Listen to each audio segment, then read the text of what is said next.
Welcome back, Squall and Toe Nation. Let's get her done. So, there's a little area in here that I'm really not liking at all. It's not being nice to us.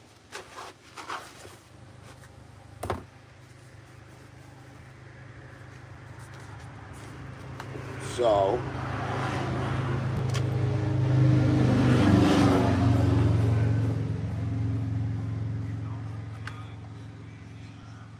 I'm going to fill that area.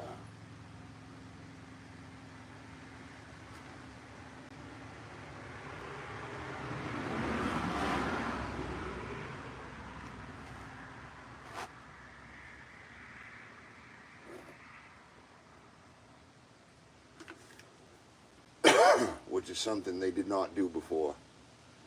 There was air in here. And what happens when you let air get trapped? You get oxidization. It's a problem. So we're removing the air. We're filling it.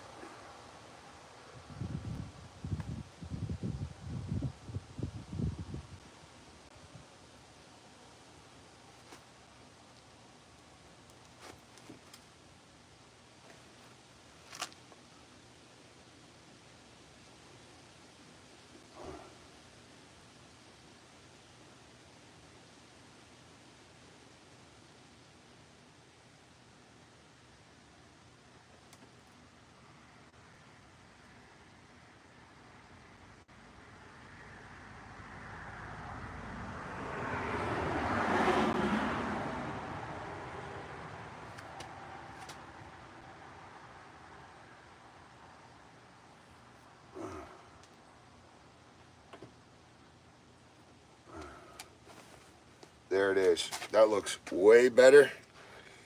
And it's filled. Finally, that's filled. That's very important.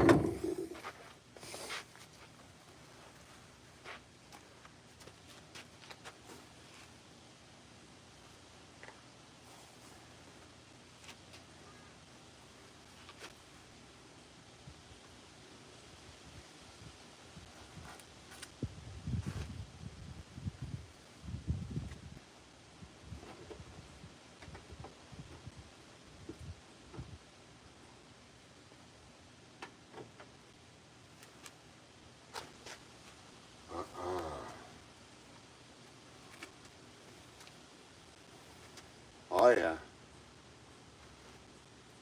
Oh, I'm the last one standing.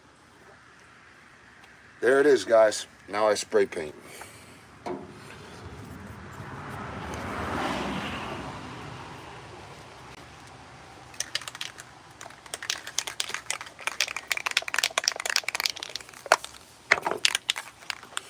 Look, just go back to part 2 and then look now.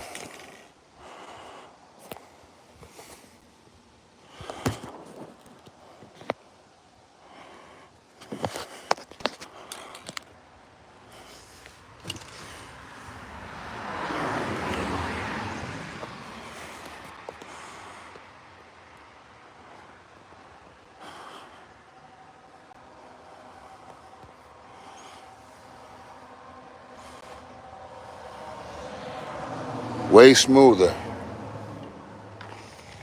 Way smoother. All the air pockets are filled. That's all they did. They just filled it with body filler. And then they sprayed it down. So now, I'm going to hit it.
one more good coat on this.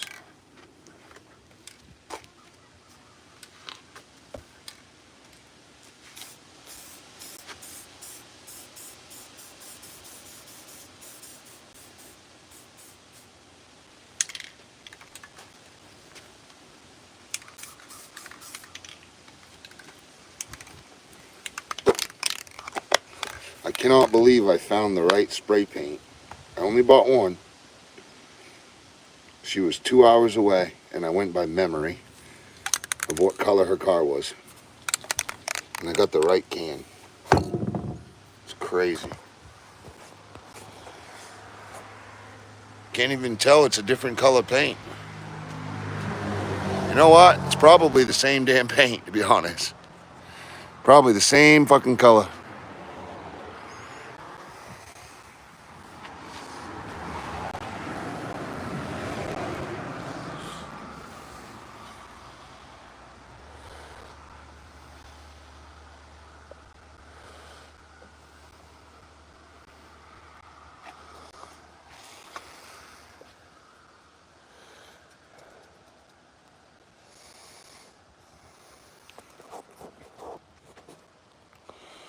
That looks way better than it did. Especially for one coat of Hull&deck.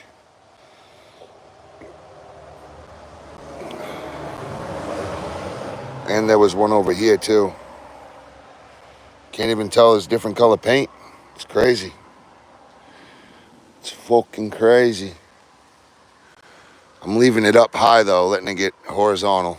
In the sun, in the breeze. If it stays up, it won't drip as bad. I want that lip to catch all that paint too. It's nice and breezy here too. You know, the flag is moving. It's got a good breeze. It means the air is moving and the sun is hitting it with its rays, and then it's moving the air, so it's got both the best of both worlds. Don't go anywhere. Stick with me because we got a part 4 coming on for this. I'm going to give it one more coat. All right? Catch you next time. Like and subscribe if you're new to the channel. I got all kinds of projects going on. I got that deck I'm sanding. You see all my sanding stuff, right? Got the other deck across on the other side of the house. And then we're going to be spray painting, well, airless, spraying and back rolling both decks. And then we have way back there in the basketball court, which was used as the garage foundation. We got guardrails we got to put up. We have a new rail system, spray painted. I have a white garden hose holder that I built out of a tractor trailer truck rim, and I built a cross and some mounts for it. So we got to mount that up as well. So there's a lot of different projects that we're doing. I've got like 6 different projects going on in one day, and I'm getting them all done at once, little by little by little. And I'm using the deck. I'm using the deck for both decks, sanding both decks as a filler in between all those little jobs, because paint is different. You can't just go and paint and then go and put it on. You got to let it cure. You got to paint twice. You always got to do multiple coats, probably 4 or 5 different coats. So I got into the paint early. That way I didn't sand all my decks and then have nothing to do when I'm doing the paint. So really, both of the decks getting sanded revolve around both of my paint jobs. And if I'm going to spray all that, I might as well take care of this car too, because it looked like crap. If you look at part 1 of auto body on the car, go back on my thing and look at part 1. Yeah, look at part 1 on my auto body on live, and look how bad that car looked before. Now it looks like it was didn't even have any rust on it. And I got that paint at the hardware store, dude. Straight up. I had to fill all this in with Hull&deck. This was all rusty. What happened is when they filled this in, they left air behind this lip, and the air ended up getting oxidization and it started to rust. So basically anywhere there's trapped air, put it this way, they needed one of these. Well, they needed two more of these. They have one here and one over there. They needed two here. They're little weep holes. I took the black mounts out of there because I don't know where the fuck they are, but I didn't want to paint them. So I'm going to click them back in once I'm done with the paint job. But yeah, there's little black vents that go in there. There should be two here. As a matter of fact, when I'm done, I should, to be honest, drill two little holes there to let the air circulate. Because if not, water gets trapped in there and then it rusts. So, and her bumper had long trail of brown going. It looked like the car literally shit itself. And it was getting embarrassing at the grocery store. So I took Goof off and wiped that off the bumper. And I took a big grinder, ground down all the rust, Hull&decked it, sanded the Hull&deck, spray painted it. And then I took sealant and filled this gap in on the third coat. Well, I'm sorry, on the second coat. And now look at that bead. Look at that bead. It just looks so fucking perfect. So, yeah. We'll let that cure up. I'll give it one more coat. I might even just let that, yeah, I'll let that cure up overnight. And I'll paint a couple coats on it in the morning. Appreciate you guys. Stay tuned. I got family coming over. I got to cook dinner. Plus, I got to go put away all my tools. And I got to go cook dinner. So, appreciate everybody. Catch you at the next one. Your Quantum. What's up, Quantum? It's been a while. I haven't talked to you in a while. God bless you, brother. The channel's growing. I'm working hard every day, working doubles, building wharfs with my stepdad in the mornings, Monday through Friday. And then at night, all night, I come home on the nights and weekends. So all day weekends. But yeah, I'm getting it all done. These are the last few steps to move on to the next multi-unit. So you guys are going to see Robin's Construction soon. Robin's Construction, we flourish. But I've been taking the last 2 years on myself and my family. And I grew a baby. And we got our dog. We got our first house. And I bought this multi-unit. And I put 2 years worth of work into it. Building it, building it, and building it. And making it bigger and bigger and bigger and worth more. And in the end, it will give us more money, you see. So I needed a way to guarantee that my family was going to make something, even if I died. And I'm hoping to get 5 or 10 of these in the next 10 years. That's my hope. But I'm not no slumlord. Yes, sir. I remember you were there from the beginning, Quantum. I remember you. You believed in me. You believed in me in the very beginning. Me and you actually pulled out of it when there was a guy being a jerk. Soul Reaper. You remember Soul Reaper? Yeah. And you told him to beat it. And me and you said, I don't know why that guy was so mean. And ever since then, you and I have been friends. So I appreciate you, man. It's people like you, specifically you, one of them, that have driven me to stay on this channel and keep sharing my life, because I'm not important, right? But the sacrifice and the discipline that I have, you know, is substantial. And I'm very well-rounded. I've always paid attention so that if something like this were to come up, I don't have to cry about it and wait for an auto body shop. You know, if I don't want the best, you know, it's an 08. I don't want to spend $500-600 getting that fixed. I spent 2 hours and it looks like you never even touched it before, you know? So it's just stuff like that.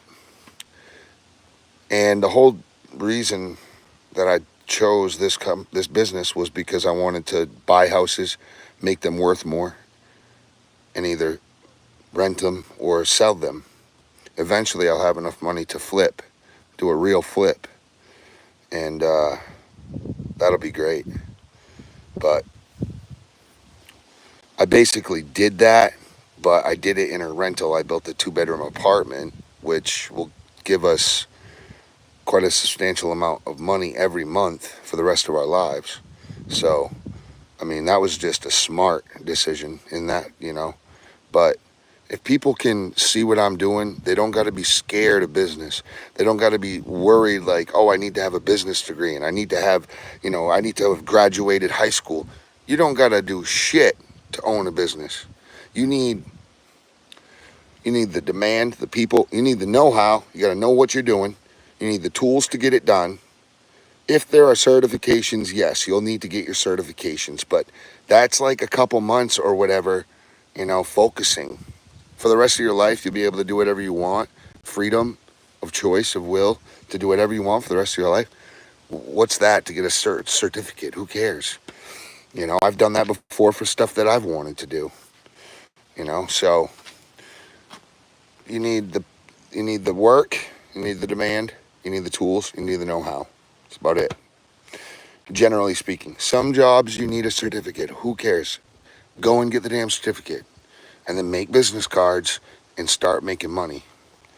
You know, and it's not to say that you have to have the certificate right off the bat. You could start doing it under the table.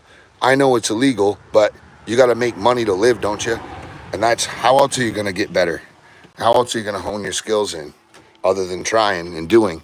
So I would just make my own shop and get a certificate, you know what I'm saying, and bounce between school and work doing that. Like, say, a barber shop or whatever, salon, whatever you want to do in life. You know, make your own salon, make a business, get your business flourishing. That way, by the time it flourishes, you've already got your certificate and you're off to the races. Well, I've been super low, right? So I know where the bottom is, man, and it's scary. And I'm running from the bottom for the rest of my life. As a matter of fact, I'm racing to the top. That's what I'm trying to do. Basically, the top for me is comfort. Do I have to sacrifice every day of my life just to make $1 so that I can feed my family? Once I don't have to do that and I have enough money coming in comfortably, that's when I'll start slowing down. But until then, until I'm comfortable, and I don't need no fine accessories of life. I want groceries, a place to live, heat in the winter, fuel to get around, clothes for my children, toys and normal traditional accessories throughout the year for holidays. That's it. Maybe a vacation or two a year. I want to be able to float on the water, on my boat, once or twice a week. I want to be able to go hunting, 4 or 5 times a year, and bring in a few deer a year. I'm a very simple man, but to do all that without having to work every day, that's going to take some sacrifice. That's going to take a lot of work just to get there, to get to the point where I'm able to do that. So, that's the jig, man. That's the jig. That's what I'm after. So God bless you guys. I got to get cleaned up and make some food for my family. I'll see you guys tomorrow. I'll be working at the wharf, building the wharf tomorrow, so maybe I'll get on live. I don't know, but take care. Hope everybody enjoyed their weekend. And it was nice to talk to you, Quantum. Appreciate you believing in me. I will keep going, and I'm going to keep pushing and driving hard.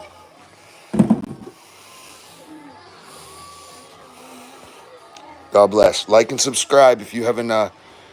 Subscribed yet.